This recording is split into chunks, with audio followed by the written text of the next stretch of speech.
Hello student, welcome to business studies class.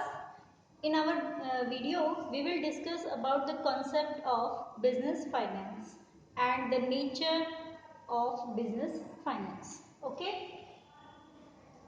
बेटा देखिए business finance क्या होता है। कोई भी फर्म जो है उसके लिए बिजनेस फाइनेंस जो है वो जस्ट इस तरीके से है जैसे ह्यूमन बॉडी को जिंदा रहने के लिए ब्लड की जरूरत होती है, इसी तरीके से बिजनेस को फाइनेंस की जरूरत होती है, क्योंकि आज तक कोई भी ऐसा बिजनेस जनरेट ही नहीं हुआ है कि वहां बिना फाइनेंस के काम चल सके। ठीक है, कोई भी किसी भी तरीके का किसी भी नेचर का अगर बिजनेस आप बनाना चाह रहे हो तो उस केस में फाइनेंस तो होना ही चाहिए। ठीक है, फाइनेंस कितना चाहिए that depends on the size, but finance की availability that is essential. Okay, तो फर्स्ट जो हमारे पास नेचर है बिजनेस फाइनेंस का, that is necessary for all types of business, कि बिजनेस फाइनेंस जो है वो सभी टाइप के बिजनेस के लिए बहुत ज्यादा जरूरी है। मैंने अभी इसका जो मीनिंग बताया उसमें भी इसी चीज को हम डिस्कस कर रहे थे कि बिजनेस जो है वो बिल्कुल भी एक मिनट भी या यूं कह सकते हो एक दिन भी नहीं चल सकता अगर उसके पास फाइनेंस नहीं है। Okay, next one is depends on the size of business, कि बिजनेस का साइज क्या है इस चीज पर भी डिपेंड करता है कि बिजनेस को फाइनेंस कितना चाहिए। ठीक है, अगर बिजनेस का साइज बहुत ज्यादा बड़ा है तो उस केस में बिजनेस जो फाइनेंस की अवेलेबिलिटी है वो भी बहुत ज्यादा चाहिए। ठीक है, आपका बिजनेस अगर शॉर्ट लेवल का है, छोटे लेवल का है, तो उस केस में आपको कम फाइनेंस की जरूरत पड़ेगी। ठीक है, तो आपके बिजनेस का साइज क्या है ये चीज डिपेंड करती है कि आपको फाइनेंस कितना चाहिएगा। उसके बाद next is included all types of capital.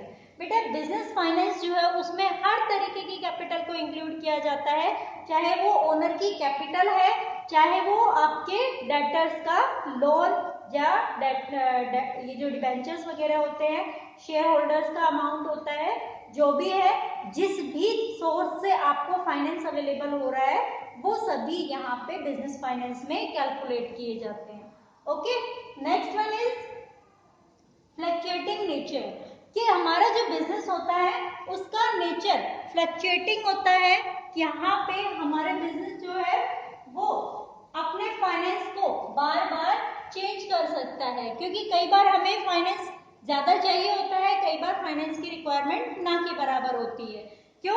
क्योंकि हमारे पास जो वर्किंग कैपिटल अवेलेबल है फर्म में वो उसके ऊपर डिपेंड करता है। फॉर एग्जाम्पल इस साल अगर हमारे पास पिछले साल का स्टॉक पड़ा हुआ है रॉ मटेरियल का, तो हमें इस साल कम फाइनेंस की जरूरत पड़ेगी।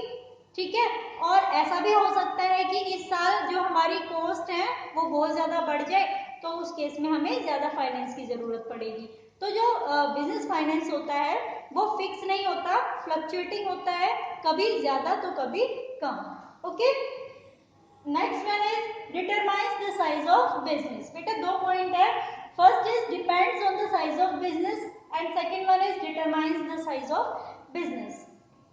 फाइनेंस की अवेलेबिलिटी ये भी डिटरमाइन करती है कि आप कौन सा बिजनेस करोगे, आप कितने बड़े लेवल का बिजनेस कर सकते हो।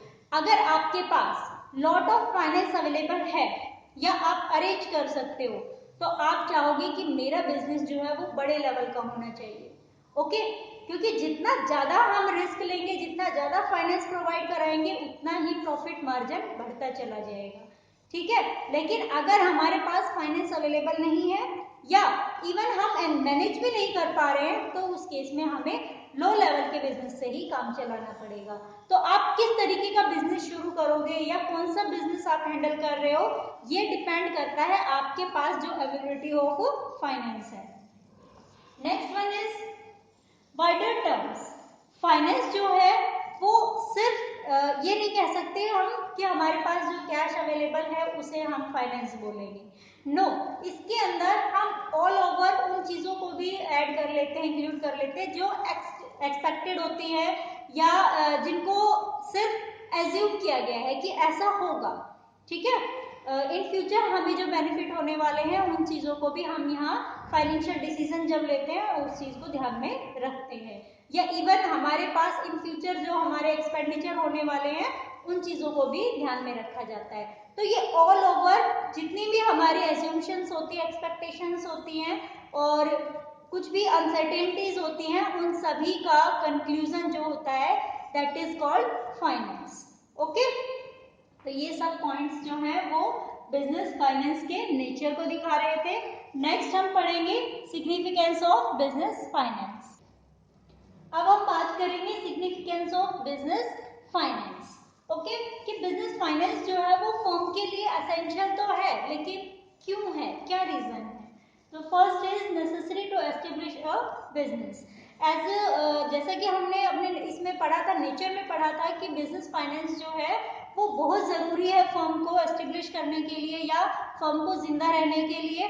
तो किसी भी फर्म को अगर हम शुरू करना चाहते हैं, किसी बिजनेस को शुरू करना चाहते हैं, तो उसके लिए हमें फाइनेंस की जरूरत पड़ेगी।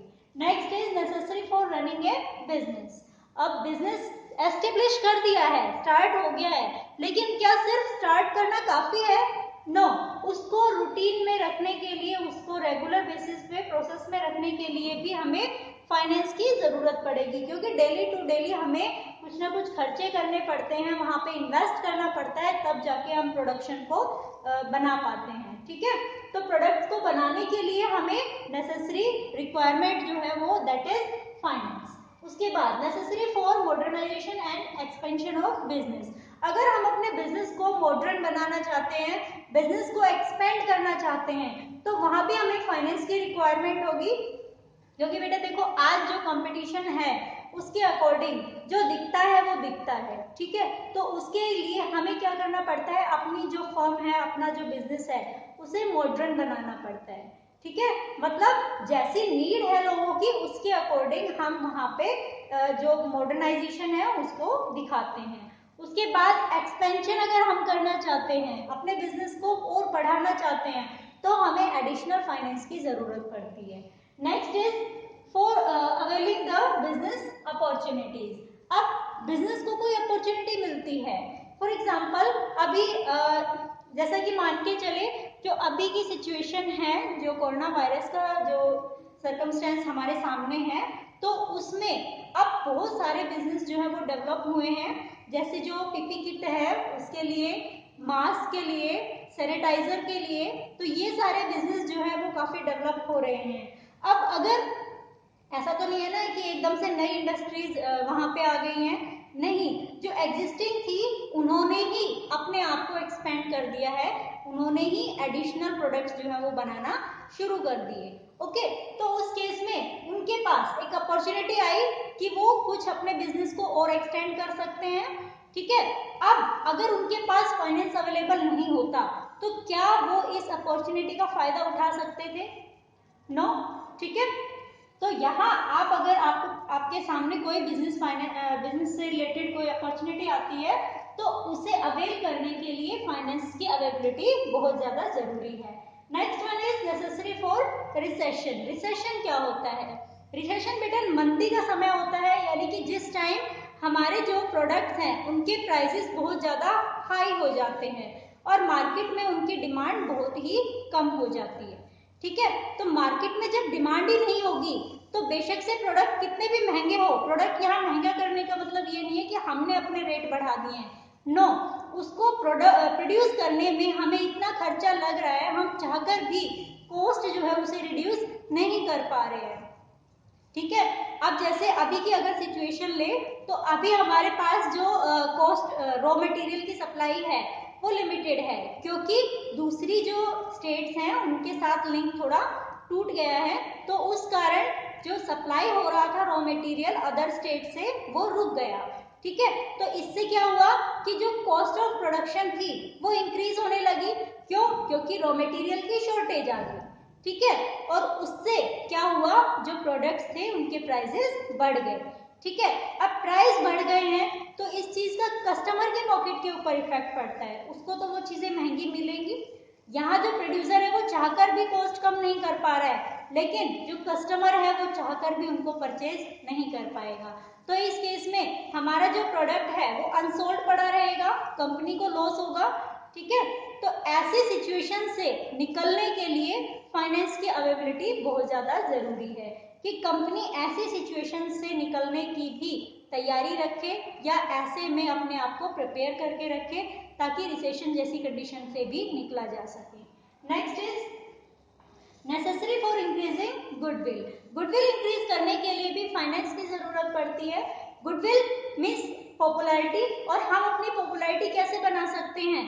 टाइम टू टाइम, जिससे भी हमने जो प्रॉमिस किया है उस प्रॉमिस के अकॉर्डिंग अगर हम प्रॉम्प्ट पेमेंट करते हैं, हमारे पास ज्यादा से ज्यादा क्रेडिट नहीं है, मतलब लोगों ने हमें जो उधार मटेरियल सेल किया उसको हमने टाइम पे पेमेंट कर दी, हमारे पास जो इन्वेस्टर थे उनका पैसा हमने टाइम टू टाइम पे कर दिया, तो इससे हमारी जो फर्म की जो इमेज है वो काफी अच्छी बन जाती है। ठीक है, और फर्म की इमेज अगर अच्छी होगी तो फर्म की गुडविल इंक्रीज होगी। ठीक है, तो अपनी इमेज को बनाए रखने के लिए फर्म के पास फाइनेंशियल जो स्टेटस है वो साउंड होना चाहिए। ठीक है, तो ये कुछ सिग्निफिकेंस थे बिजनेस फाइनेंस के। उसके बाद हम बात करेंगे सोर्सेज ऑफ फाइनेंस की फाइनेंस पहले बात करेंगे कि फाइनेंशियल जो रिक्वायरमेंट्स हैं वो किस किस तरीके की होती हैं। ठीक है, फाइनेंशियल रिक्वायरमेंट्स के टाइप्स को पढ़ेंगे। Now we will discuss the types of sources of finance. Okay, तो types of finance are long term finance, medium term finance and short term finance. मतलब बहुत ज्यादा टाइम के लिए अगर फाइनेंस हमें चाहिए तो उस केस में लॉन्ग टर्म फाइनेंस होता है।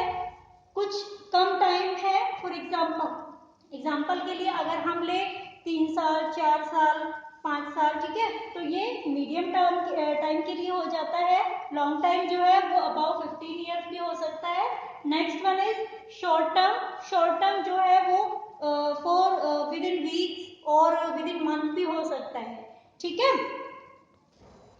तो जो लॉन्ग टर्म फाइनेंस होता है वहां equity share, preference share, debentures, retain earning और स्पेशल फाइनेंस इंस्टीट्यूट्स होते हैं।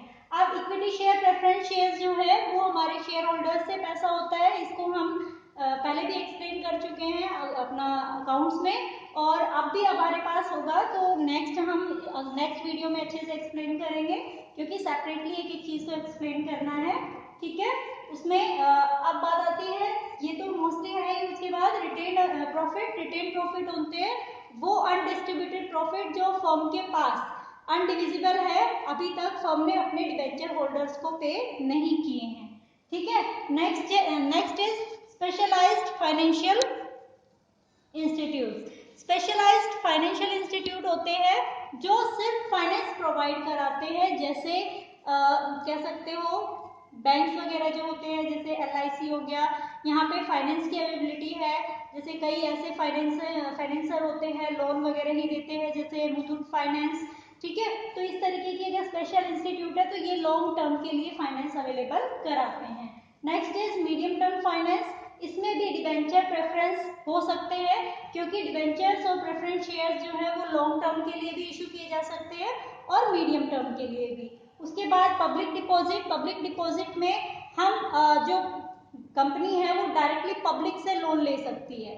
ठीक है, कमर्शियल बैंक से जो लोन लिया जाता है उसे इंक्लूड किया जाता है। और last is short term finance. Short term finance में हमारे पास ओवरड्राफ्ट हो सकते हैं। ओवरड्राफ्ट मतलब जो हमारी बैंक से पैसा निकालने की लिमिट है उससे ज्यादा हम पैसा निकाल लेते हैं। कई लोगों को ओवरड्राफ्ट फैसिलिटी मिली होती है बैंक से, तो उस केस में कुछ टाइम के लिए ही निकाले जाते हैं, इसीलिए शॉर्ट टर्म में आता है। Next cash credit. बैंक से कैश में भी क्रेडिट लिया जा सकता है और उसके बाद शॉर्ट टर्म लोन भी रेज दिए जा सकते हैं।